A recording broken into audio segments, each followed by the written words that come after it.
បងបាត់ដំណឹងនោះអងបងមិនឃើញរូបជីវ៉ា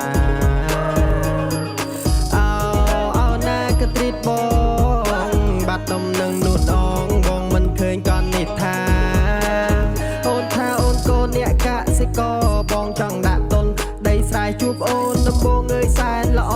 ចង់ចូលសួរអូនដល់ម៉ែគេຕົកអូនត្រឹមបកមួយក្រឡតែបងຕົកអូនដូចដួងខែថាបងស្រឡាញ់អូនដល់ក៏ចង់លើកផ្ទះបងមិននៅក្បែរអោណាក៏ត្រេតមានស្នេហ៍បងចង់ចិត្តលើអូនតែហើយបងចង់កាន់ដៃទាំងសងកាន់ដៃទៅរកខុសត្រៃបើបាននៅជិនសំតាមបំណងបងជាយូរមកហើយប្រពៃនៃខ្មែរមិនដែលក្រឡងបងរៀបចំរួចហើយចិត្តជិតតែពេលនេះបាត់អូនទៅណាពើបងនៅកំព្រាទេចាំរាប់ឆ្នាំតតែសក់ស្កើឲ្យបងរងាឲ្យបងចាំមុនដល់ពេលណា